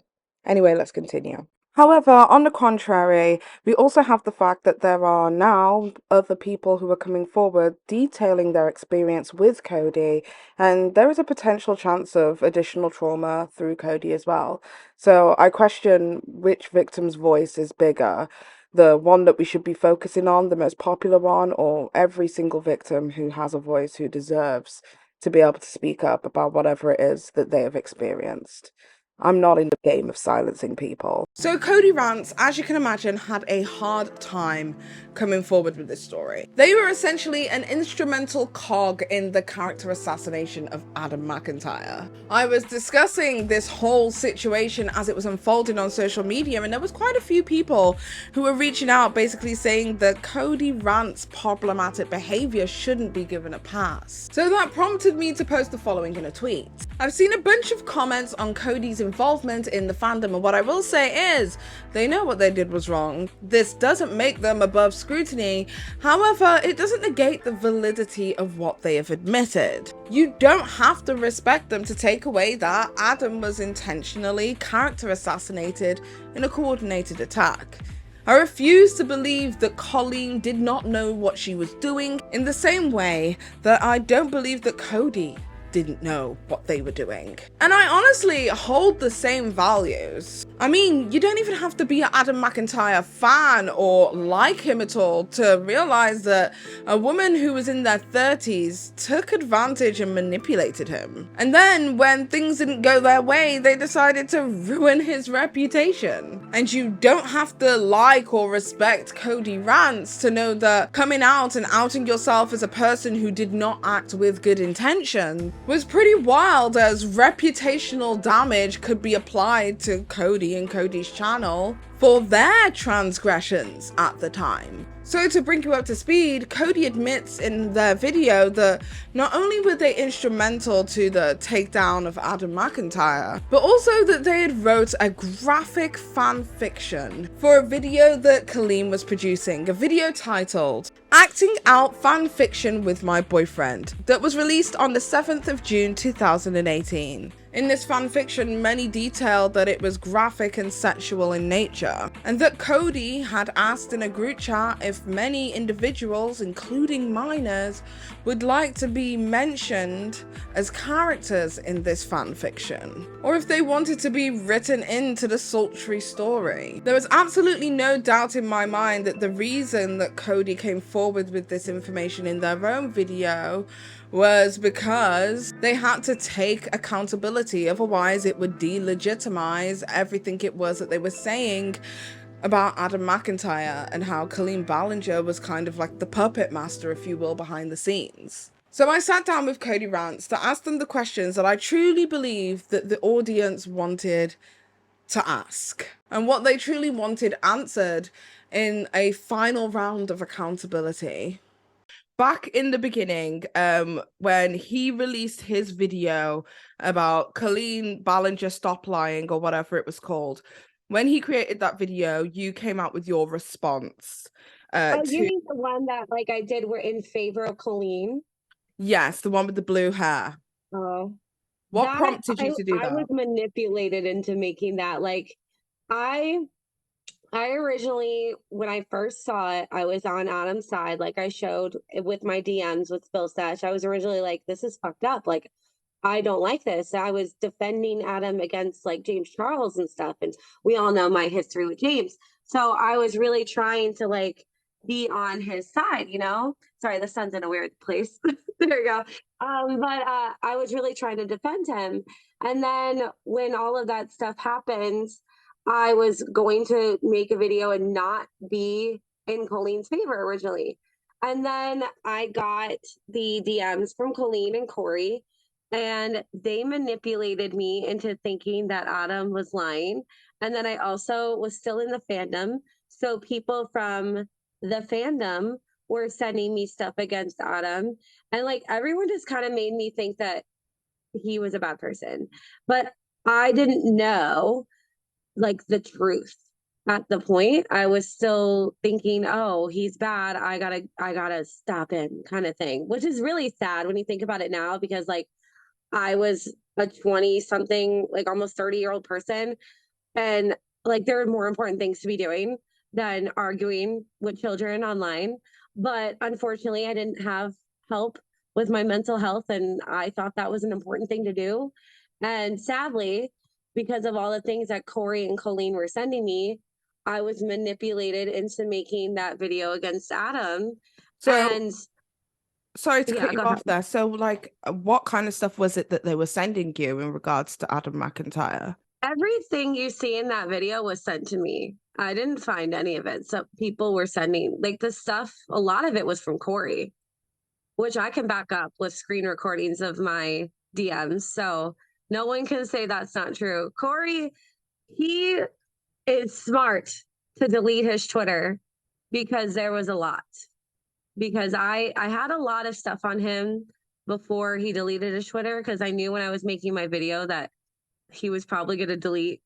And so I made sure I screen recorded and screenshot a lot of stuff. But he really thought that he would hide from the fact that he sent me a lot of that stuff, but he did. And he lied to me a lot in those DMs. So at the time you were feeling like from what it is the fandom as well as the, you know, the individuals behind it, Colleen and Corey, you felt as if Colleen was being defamed, and that urged your response to Adam McIntyre to be like, hey, you don't go and say this shit online.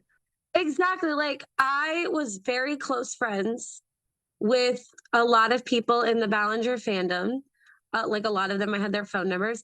A lot of the people that I talked to are adults, and there were some minors that I spoke to in like the group chats, like I talked about in my video, which again, I'm so sorry for. But when all that stuff happens, like, I was having my friends tell me, you need to make a video. You need to stop this. And so I did. And then it had a really bad backlash on Adam. I mean, there were a lot of people also defending him at the time, which is what prompted me to look more into Colleen, which is why I made the other video I made where it had like yikes in the thumbnail. And because I saw all this stuff about her making fun of like rape and all the jokes about on like Facebook and Twitter, and like I found old journal posts of her like talking about really nasty things, which I have all saved. And people sent me stuff in DMs. I still have all of it, like nasty stuff, and like old video descriptions on our YouTube channel. The I'm a pedophile thumbnail that I found that I shared in my video recently that I just showed. Like, I found so much stuff, it was overwhelming. And then I was like, I have to say something against her. Like, I can't just be silent on my platform and not let people know that I'm against it. Like, I don't know a better way to say it. Like, I'm just not for supporting somebody who does that kind of stuff, right? Sorry to stop you there. So a lot of your old content, right, it was surrounding Colleen Ballinger. Some of your most popular videos were Colleen Ballinger orientated. Do you think that that was kind of also a part of the incentivization of you like creating this content, because you knew obviously within the fandom you were known that it was going to be a hit for you as well? Do you think that that was part of the incentive of wanting to get your hands on the story? I did not know it was going to blow up this much at all. I thought maybe 600 people would watch it. I did not think it would get to this magnitude where 50,000 people would watch it. Hands to God. Like, I did not know. I mean, I did call Adam and let him know that it was happening, that I was going to post it. But that's just because I wanted him to see the part about him. Because I didn't want to talk about somebody and not let them know about it. So how do you feel about like Adam's like unwavering forgiveness of you? Because like for all intents and purposes, you've already admitted that you did some fucked up shit. So how do you feel about like how him just fucking forgiving you? Because you don't see that too much on social media, girl. Let's be honest. To be honest, I don't feel worthy of it. I feel like I've done so much stuff online that isn't great. And that's putting it very lightly. I mean, you've been around for most of it. You know, it's not, girl, you know, it's not good. Like, you know, it's dark, right? And there's no excuse for it, because like I should have been in therapy a lot sooner. And like, even though I'm in therapy now, I'm still not good. Like, I would say I'm at like 30%. Like, there's a long road ahead of me. But when he forgave me the first time, I don't think it really impacted me as much as now, because I was still mentally ill when he forgave me. But when he called me and like really like broke down, and I knew how much it affected him, like when he told me on the phone, this is the first time it felt like I've been validated. Like, this is before anyone else heard that. He's like, it's the first time I felt validated and like seen for what happened to me.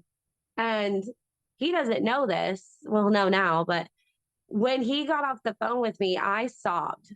I was just so overwhelmed with the fact that something horrible that I did had been forgiven by somebody who was so wronged for years, bullied for years for something that I did.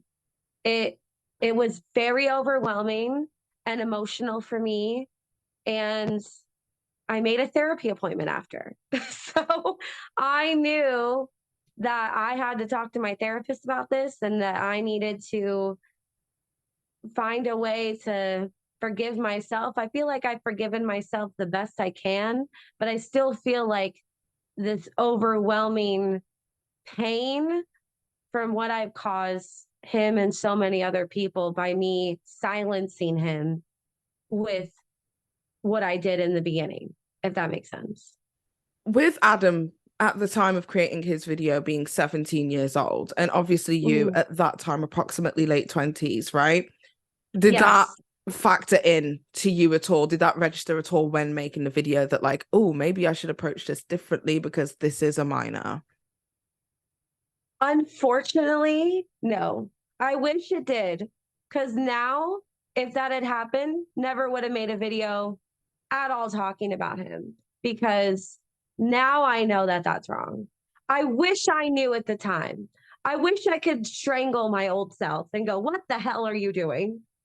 You need to not do this. You need to not talk to minors at all. Just in general, just don't do that. But no, I wish I could say I did. I mean, when I was making my first video, I was, and it's a sad way to say this, but I was trying to be as nice as I could be, even though I was messed up.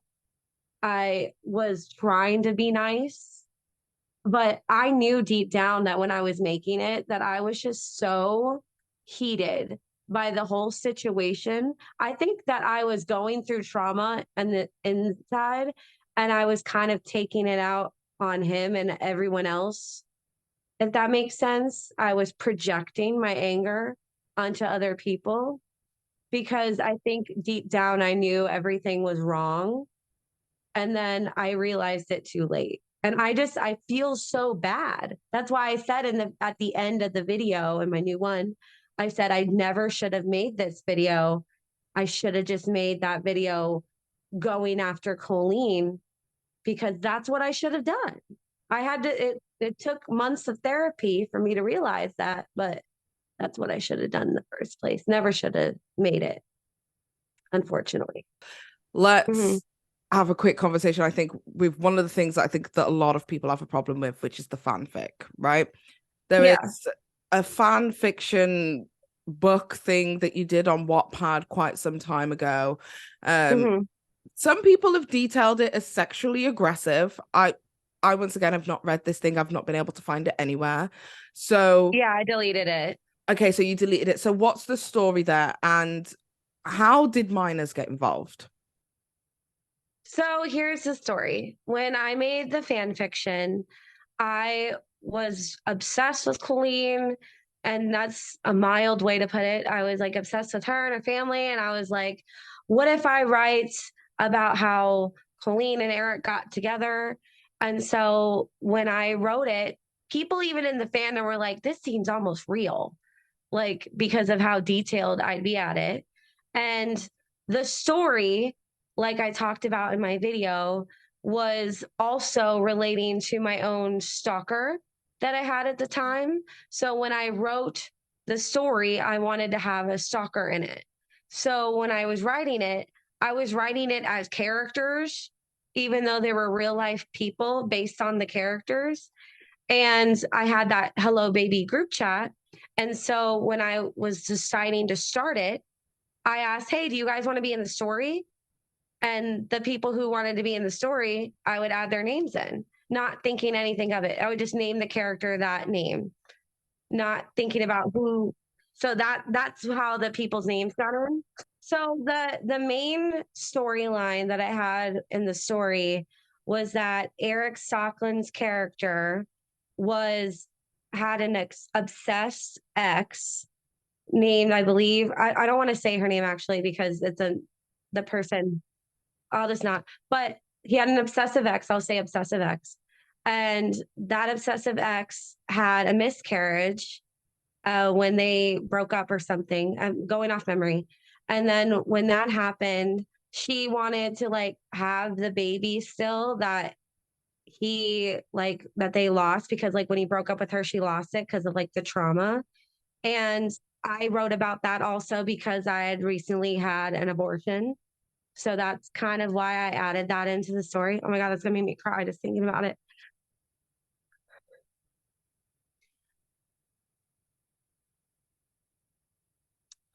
So that's why I added that. And so in the story, oh God, sorry. So when that happened, I wanted to like kind of write about what happened to me, but like in the story. So basically, I was Eric. And so I wrote about his character being like kidnapped by the girl, and then like being R-worded. And then I never finished, like, I think I finished him getting out. I'm not sure. I don't remember. Like him like getting caught by police, I think, like him getting out. I'm not 100% sure though, because kind of blocked it out. But basically the Eric in that story was me. So that's what that was. And then a lot of people reached out to me and were like, Kodee, you shouldn't have this online. Like, it's messed up. And I'm like, oh, crap. I didn't realize people would be mad at me about this. Like, I wish I did, but I was mentally ill. My attacker got me pregnant, and then I had an abortion after. And it was just really traumatizing. And that was how I dealt with it, which was unhealthy. Should have just been in therapy. Should have just been talking to someone. I am now, which is good. But this is like something that will affect me my whole life, which I think people just, they're mad at me for writing about a real life person, which I get. Like, I think it's stupid now too. My therapist, when I originally told her about the fanfic, because it is something we started discussing like last year, when I told her about it, she went, "You wrote a fanfic? Why didn't you get a diary?" And I'm like, I know, I wish I did. So talk to me about the culture within the community. Obviously, Adam McIntyre was vulnerable because he's a minor. Instantaneous vulnerability card. There you go. Right. You were clearly in a vulnerable state mentally, that you weren't adequately dealing with your mental health at that moment in time. Was that a similar situation that you saw with many people within the community, that everybody was kind of just going through something? I think we were all just looking for comfort, like some sort of comfort. And a lot of people found comfort with Colleen. Like, I think a lot of us in the fandom had a parasocial relationship with her. Like, anytime she'd reach out to us and DM us, we're like, oh, we're talking to our friend. That's what it felt like. It felt like anytime she spoke to us, oh, that's our friend. That's our friend Colleen. But she wasn't our friend. She was using us like we were using her, if that makes sense. We were both relying on each other for comfort. And I think when I joined the fandom, I was looking for friends because I didn't have any in real life. When it comes to this whole entire situation, there's going to be a lot of people who think to themselves that, you know, you were quite instrumental in the quote unquote character assassination of Adam McIntyre. Do you feel like you are as much to blame for that situation as Colleen? I don't think I'm as much, but I do think I am a big reason. I think that her and the fandom are the reason why he got taken down. But I think I was, you know, like the dirt on top of the coffin, because there was a lot of things behind the scenes. Like, she was talking to people in group chats. She was messaging people. She was getting her friends to try to get them to say stuff. Like, as you saw, James did, and like other friends of hers at the time did. Johnny who's in the fandom did. And now look, he's come out against her. Yeah. Yeah, all of that. She was in everybody's messages. That's why I'm like, how does no one believe me that she was in my messages? Because she was in everybody's. She was trying to fight really hard behind the scenes for all of her friends to defend her. And I think she thought of me as someone who could help defend her because she knew a lot of people in the fandom watched my videos. And I think that's why she slid into my DMs, all snake-like, trying to get me to make something. Because why would you send me that if you didn't want me to say anything? Okay, so where are you at now? Mental health wise, where are you at now? You said that you're in therapy, that you're, progressing through some of your traumas and stuff like that. Obviously, I don't believe that anybody expected this situation to blow up as big as it has. We've now got mainstream media getting involved. Yeah. How has that been for your mental health? Because we've gone from maybe the community might know about it, the YouTube, that segregated unit, but now the world's talking about it. How are you dealing with this mentally? Not great. I'm not doing well. I've been crying for like 2 days. I feel very overwhelmed, especially yesterday, because yesterday I sat down and I was reading a lot of the stuff people were posting that I didn't have already myself. And I just started crying. I was watching Johnny's video. I was reading other people stories like with Trent. I was reading the stuff with Colleen and how people had horrible fat phobic things happen to them. Talia, she talked about that. Like so many people in the fandom were sharing their stories because it was going viral more and more. And I sat down and I was like, I'm just going to sit down and read everything that I can to educate myself on other people's stories. And I was crying the whole day. And I was like, oh my God, why didn't I say something sooner? But then I'm also like, oh my God, what have I done? And I felt this extreme, horrible uneasiness about everything. And I'm like, oh my God, am I re-traumatizing people because I brought up this story again? Am I hurting people? I was more worried about everyone else than me. I was worried about, am I hurting people for bringing this up? I already knew that I made Adam cry about reading the DMs and stuff. And I was like, oh my God, how many other people am I hurting because I'm sharing what happened? Also, like, very mixed emotions because then I'm also like, well, at least I'm helping people have a platform where they feel comfortable enough to share because a lot of people were scared because Colleen's fan base is so bad. They're so bullyish. Like they almost killed me 3 years ago. I'm like, dude, I don't know how to feel. I'm overwhelmed. I don't know how to process it.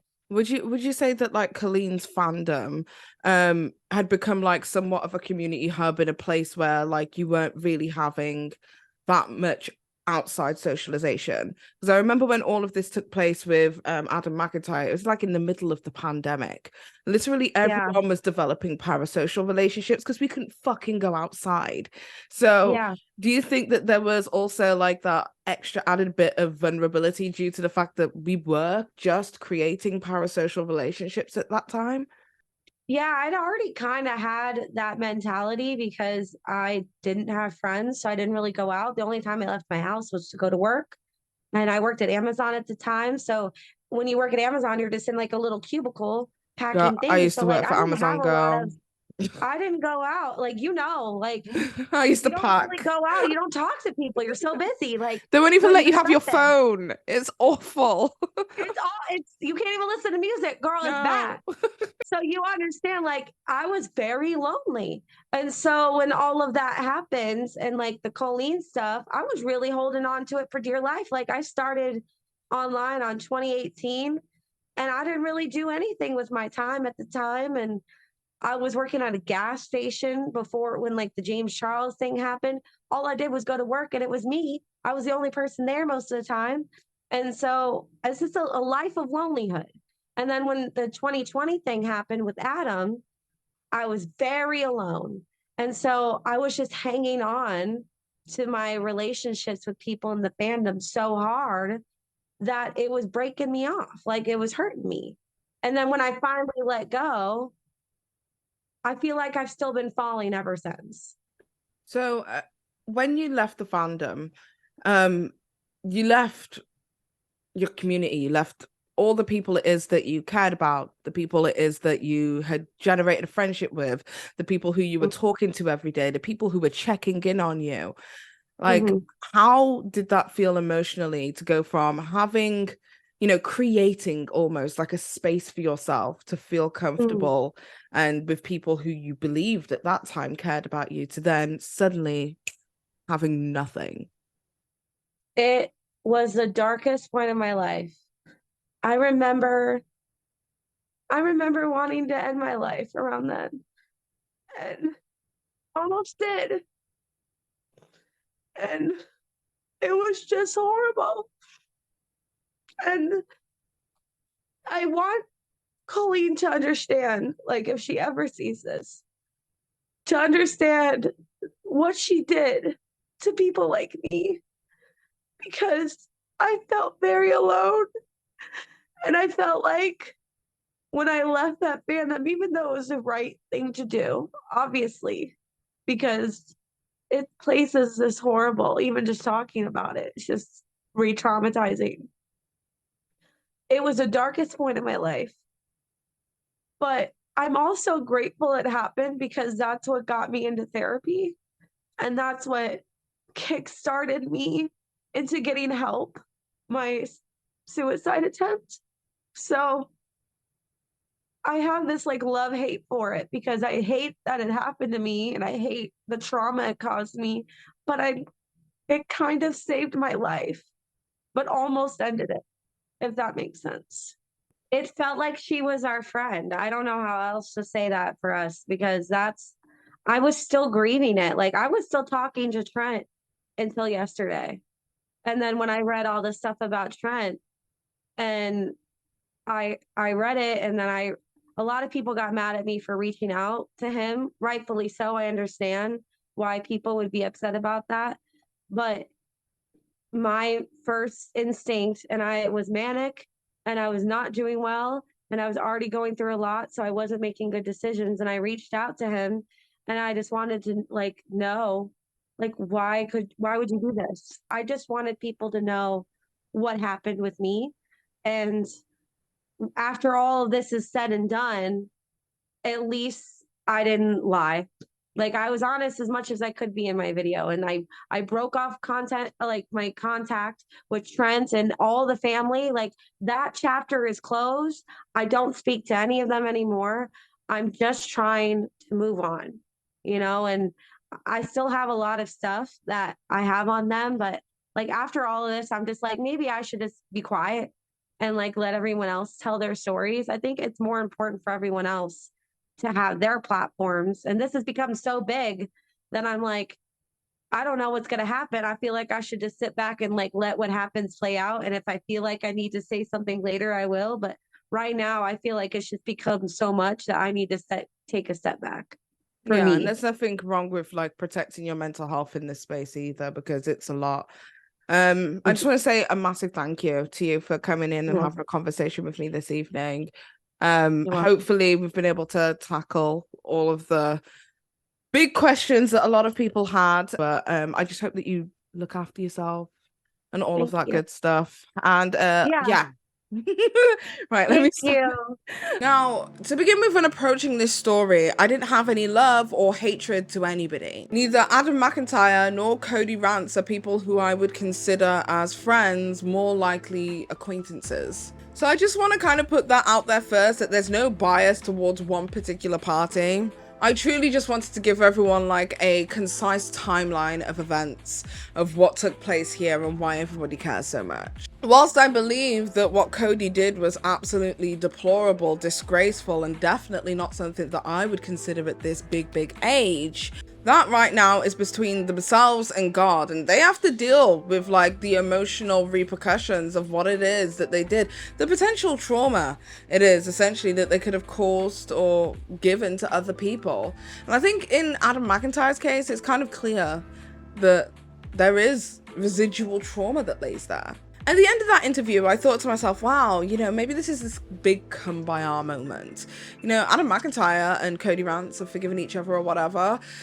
What use is there for me to have like anger in my heart? And I felt as if I'd asked the questions that people wanted to hear. But little did I know that like shortly after my interview with Cody Rants, Dustin Daily would release a video. Now, whilst Dusty is the bestie, he is not the bestie at letting me know what the hell he's doing.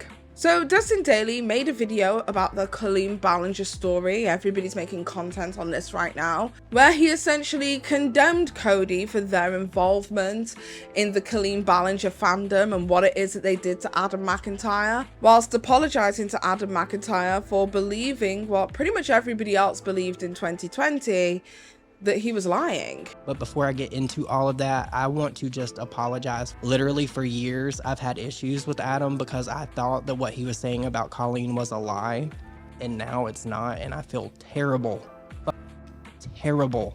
for that and what he went through. I sat here and watched this whole video. It was an hour and 45 minutes, and I was sat there the whole time like this, just with my mouth open. I could not wrap my head around what Colleen Ballinger did to this kid. This is disgusting. The sexual innuendos, the sexual jokes, asking what his favorite sexual position is, and then all these videos came out of Colleen just being a disgusting, just downright nasty person, like with the things that she would say to people and just the manipulation alone. What she did to Adam is completely abhorrent, and I do not think that Colleen Ballinger should be able to have a platform to do this to people. We have seen group chats with other people like Gabby Hanna in the past, and that was a group chat in a different way, but the things that were being said in this chat specifically to Adam and her using him are just above and beyond anything that I've ever seen. Because you said that you wrote fan fictions about the people and the children that were in these chats. And now people are sainting Kodee as if what Kodee has done is admirable. It's not. She admitted to doing this same type of shit that Colleen Ballinger was doing, and I don't understand why people are giving Kodee some kind of green light to get past this. This does not excuse anything that Cody's done. Kodee went on to tweet out and say, "I'm sorry to all the Miranda Sings fans who have tour tickets with all this going on. I didn't know this would go viral. And if there's a lot of backlash, great, I'll get more money. If you need anyone to vent to, all this stuff is overwhelming. Please DM me. It's a safe space and I'm here for you." Nobody needs to be DMing you, Kodee. We've already established that all these people that are in Miranda Sings fandom are children and teenagers. You've already been guilty, yourself admitted, that you were in these group chats and you were doing all this shit with these fan fictions and writing horrible things about the people and the children that were in these chats.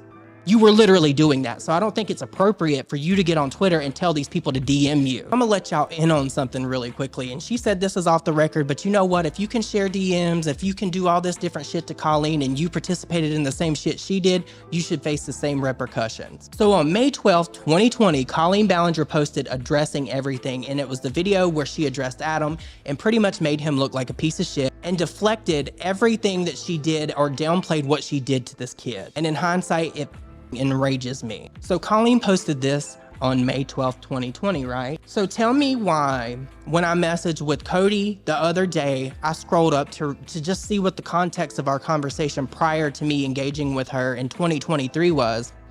Tell me why the first thing I see on my screen is a message from Kodee on May 11th, 2020 that says, "This is off the record, but Colleen apologized to me privately and is going to make a public apology, just FYI." This was the day before Colleen posted her video, so why now, Kodee, are you coming out and acting as if you have some kind of bone to pick with Colleen Ballinger? But the bigger question to me is, how the fuck you could hold on to something so long like this that could have exonerated Adam and fucking incriminated Colleen? And the reason in my mind is, you're just as guilty as she is. Adam has literally been dragged through the fucking mud because of this, and I participated in some of that because I didn't believe what he was saying because of Colleen. And your story could have literally changed everything, and you waited till 2023 to come out with it? You messaged me on the 11th before Colleen ever posted her video.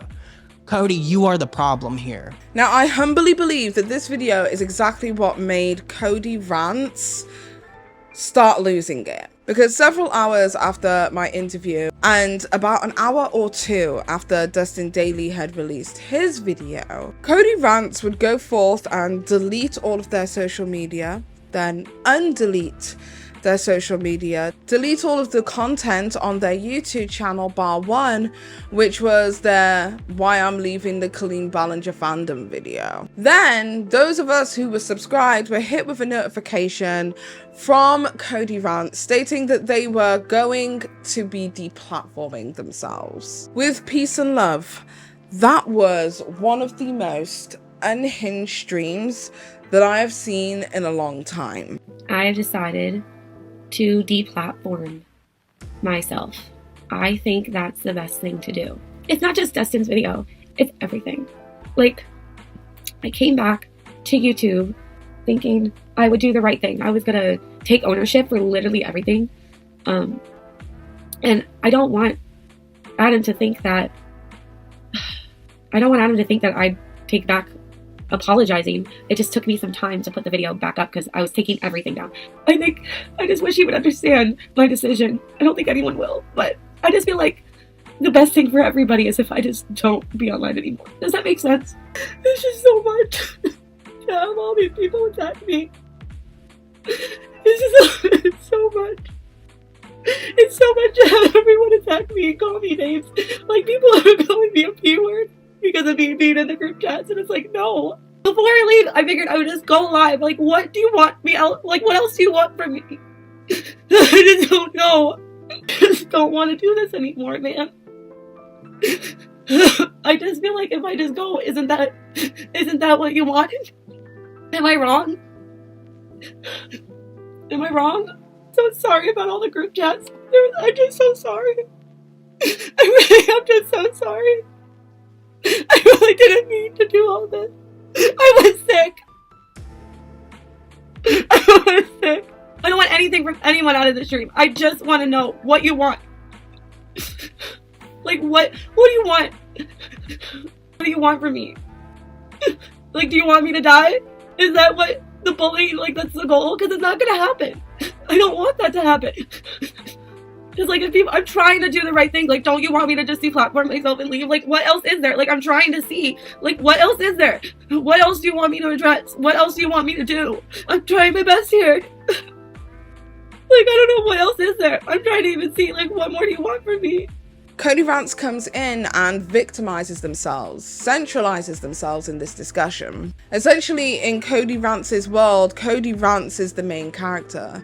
Let's not think about all of the other people who have come forward with their stories and the validation it is that this gives to everybody about their feelings on Colleen Ballinger's unhealthy relationship with her fans. Let's not think about the vindication it is that Adam McIntyre has experienced now. After several years of being bullied and having his integrity questioned since he was a minor, where literal people placed blame on Adam for underwear it is that he received as a child. That same Adam that has so nicely decided to forgive you.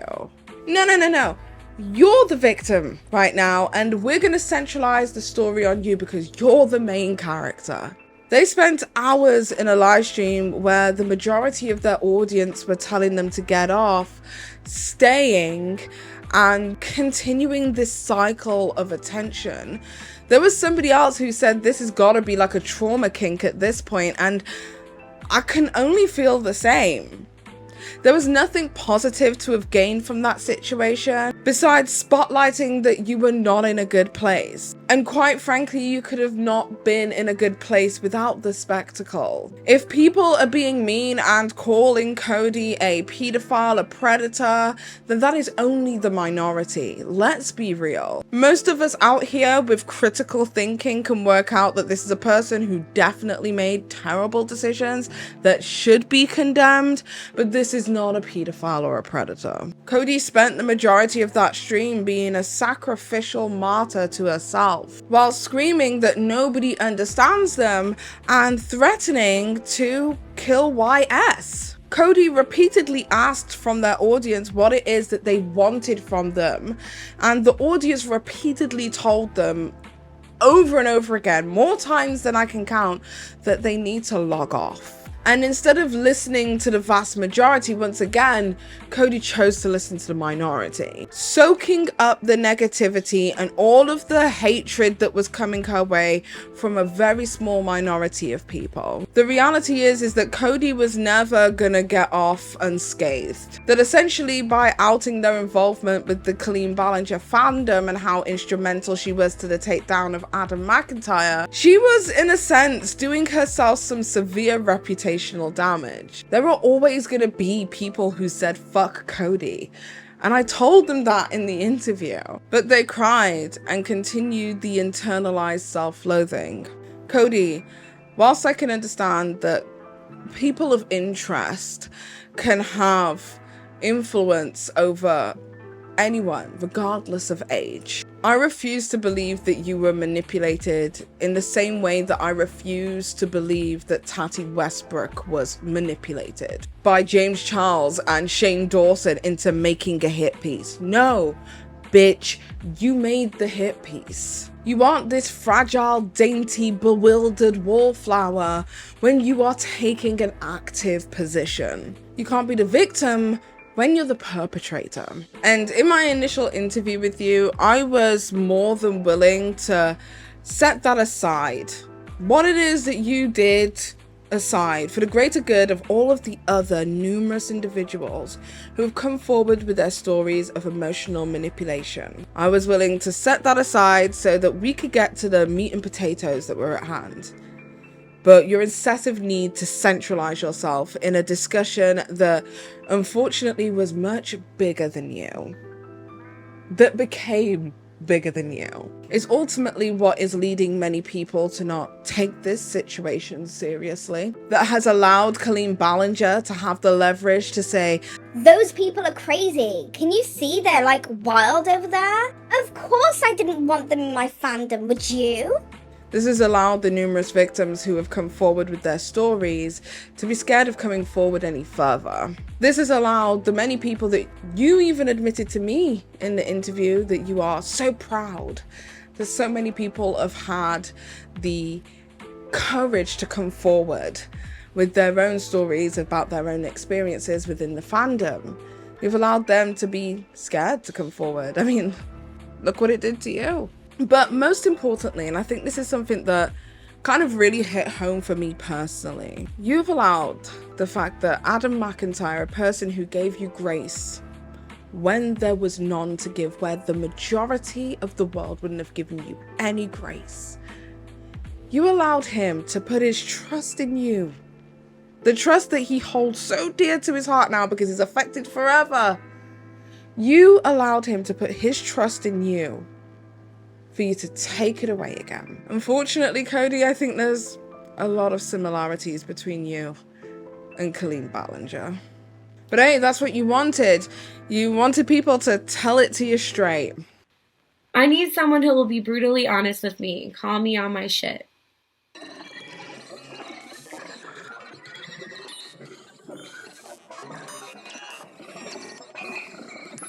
Many people chalk this up to Colleen Ballinger being parasocial, or being too parasocial. However, parasocial relationships are affinities where only one side is aware of its existence.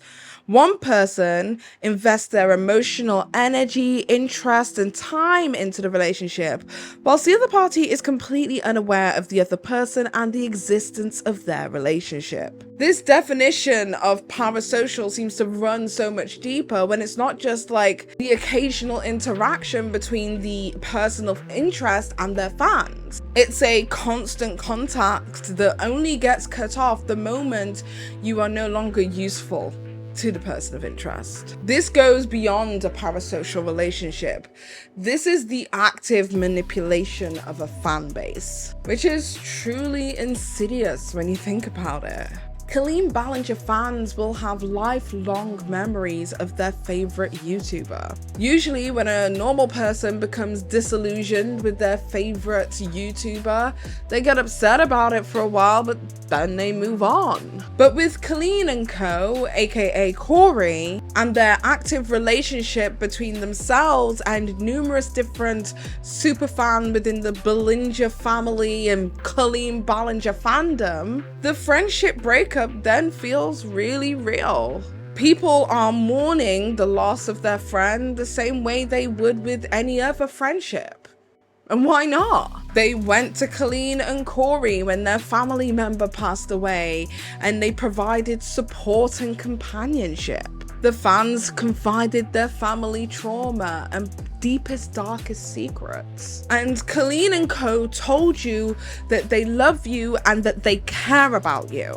But not only that, they would frequently check in on you, when in reality, you were just another pawn on the chessboard whose only motivation is to be there to serve the queen.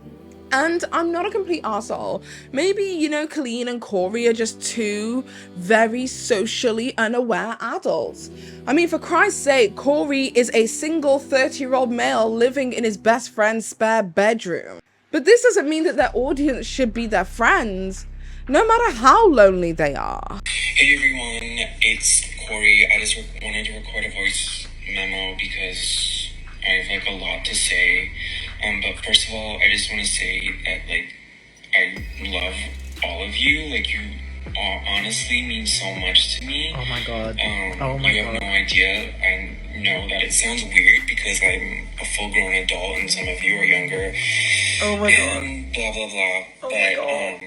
Like, I honestly think of all of you, like, as my best friends. Like, I don't have friends. Oh, and God. I'm a loner and I'm a loser. Like, my only friend is Colleen. And I trust you, and, like, with all my friends, I vent to you, and when I'm angry, and I feel better, and I feel comforted by you all, and I hope that I can do the same for you. In 2020, Colleen Ballinger left a minor fan feeling used and abused when she suddenly decided to cease contact in the middle of the most isolating time in recent history, the pandemic, and left this young boy alone. When the reality is that Colleen should have always left these kids alone. Anyway, that is about it for today's video. Let me tell you, this situation has taken a massive turn. The Colleen Ballinger story is like unpeeling an onion. Every single time you hit another layer, there's more. I haven't even scratched the surface of this story. I could have literally gone on for ages. So if you want more information in regards to this story, let me know and I will try to keep on top of it. But right now, girl, I am absolutely pooped.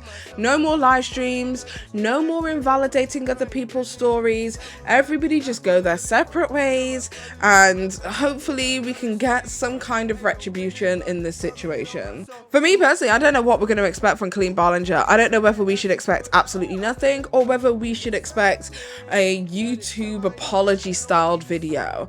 I don't know what's next, but all I know is if mainstream media is talking about it and rumors are swirling that like there's, you know, big interviews that could be taking place, if that happens, I know for a fact the PR team are going to be scrambling to figure out how to deal with this situation because Colleen Ballinger's big bank. Anyway, with that being said, I just want to say a massive thank you to my members, as well as my Patreons, and as well as my Twitch family. Thank you guys for constantly holding me down. You always do, and I truly appreciate it. And with that being said, it is so hot in Britain. I'm about to take off my, do you know what? Take off my wig, girl. I'm tired, okay? Goodbye.